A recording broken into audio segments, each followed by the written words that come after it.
လည်းအရင်ကြိုက်တယ်ဒီပြီးတော့ makeup စပင်လေးလည်းအရင်ကြိုက်တယ်ပေါ့နော်ကိုလိုမျိုးချော့ချော့ရှင်းရှင်းလေးနဲ့အရင်လှနေလို့ခံစားရပါတယ်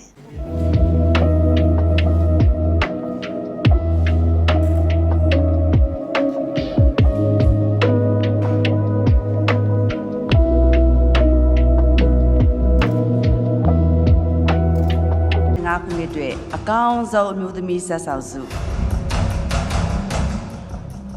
မောက်မိဖရပါရှင်ရတနာဘုံဖြစ်ပါတယ်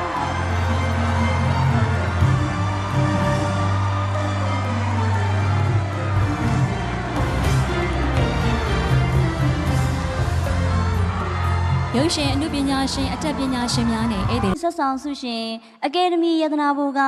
ကျေးဇူးတင်စကားပြောကြရင်ဖြစ်ပါတယ်ရှင်ဒီအကယ်ဒမီစင်မြင့်ပေါ်ကနေပြီးတော့မြတ်စွာဘုရားရှင်နဲ့တကွာဘုရားတရားတန်ခါကိုဥခိုက်ရှိခိုးကြော့ပါတယ်အခုကြွားရောက်လာကြတဲ့နိုင်ငံတော်အကြီးအကဲများနိုင်ငံတော်ပုဂ္ဂိုလ်များနဲ့တကွာဒီအကယ်ဒမီဆိုကြီးကိုအကဲဖြတ်ပေးကြတဲ့ရုပ်ရှင်အစည်းအရုံးကပပဦးကြည်ဆိုထုံးနေတကွာအကဲဖြတ်ထိုင်များအားလုံးရှင်နေရနေလိုက်လဲနဲ့ကျေးဇူးတင်ပြီးတော့ဂါရဝပြုပါတယ်ရှင်ဘိုးတို့လူပညာသမားတွေအတွက်မှတ်တိုင်တစ်ခုဖြစ်တဲ့ဒီအကယ်ဒမီရွှေစင်ရုပ်ထုကြီးကိုကျေးဇူးရှင်နေဆရာသမားတွေကြောင့်ချေရတဲ့ပရိသတ်တွေကြောင့်ပိုခုဒီစုကြီးကိုရရှိပိုင်ဆိုင်ခဲ့ပါပြီမန္တလေးကနေပြီးတော့ဝါသနာတစ်ခုနဲ့တက်လာတဲ့မိန်းကလေးတယောက်ကိုနုပညာပြိုးခင်းဆိုတဲ့ဘိုးရဲ့ဆရာတွေဖြစ်တဲ့အန်ကယ်လေးကိုပြေတီဦး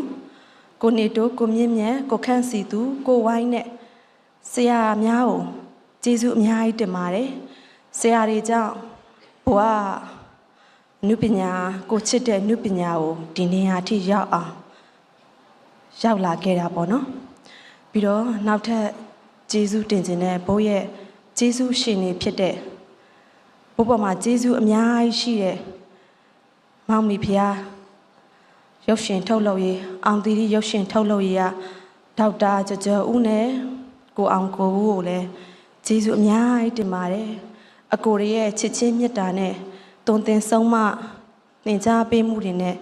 ဘဝဒီစုကြီးကိုပဲရခဲ့တာပါပြီးတော့ဒီကားကြီးကိုပုံဖော်ရိုက်ကူးတဲ့ဒရိုက်တာမင်းပုံလည်းအရန်ကျေးဇူးတင်ပါတယ်ရှင်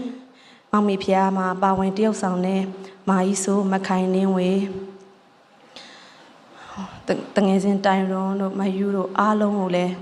တင်းပြီးတစ်ခုလုံးကိုပေါ့နော်အများကြီးကျေးဇူးတင်ပါတယ်လို့ဘိုးနောက်ထပ်ကျေးဇူးတင်ချင်တာဘိုးစိတ်သက်တွေကြတိုင်းလက်လျှော့ခြင်းတိုင်းဘိုးရဲ့မိဘနှစ်ပါးကိုအမြဲတမ်းပြောဖြစ်တယ်ဆက်မလုပ်ချင်တော့ဘူးလုံရင်းနဲ့လမ်းပြောင်းနေတယ်ဆိုပြီးပြောတဲ့အတိုင်းမှာဘိုးရဲ့ဖေကသမီးဆက်လုပ်ရမယ်သမီးကအကယ်ဒမီမင်းသမီးဖြစ်အောင်မယ်လို့သူအမြဲတမ်းပြောခဲ့တယ်ပြောတိုင်းအိုက်တုံးကတော့ဖေကိုစိတ်ဆိုးမိတယ်ဘလို့စူးစမ်းအောင်လဲမသိဘူးလမ်းပြောင်းနေတယ်အရန်ခက်ခဲတဲ့လောကကြီးမှာလဲနေပါတယ်ဆိုဖေကသူဖြစ်ချင်တာကိုဘာလို့ရမ်းပြောနေတာလဲငါဆန္ဒတော်မှမသိဘူးလားဆိုပြီးတော့ဖေကိုစိတ်ဆိုးခဲ့တယ်ငယ်ကလေးကလည်းအခုချိန်ထိ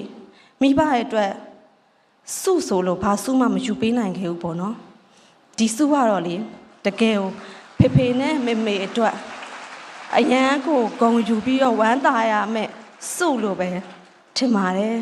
ဒါဖေနဲ့မေအတွက်သမီးယူပေးနိုင်တဲ့အကောင်းဆုံးစုကြီးပဲဖြစ်ပါတယ်ရှင်ပရိသတ်တွေအားလုံးဘို့ချစ်ပေးပြီးတော့ဘို့အခုလိုမျိုးမျှော်မှန်းပေးကြတဲ့အားလုံးလည်းဘို့နဲ့ထပ်တူအခုလိုမျိုးပီတိတွေခံစားရမယ်လို့ထင်ပါတယ်အားလုံးလည်းရင်ထဲကနေလိုက်လဲကျေးဇူးတင်ရှိပါတယ်ရှင်ကျေးဇူးအများကြီးတင်ပါ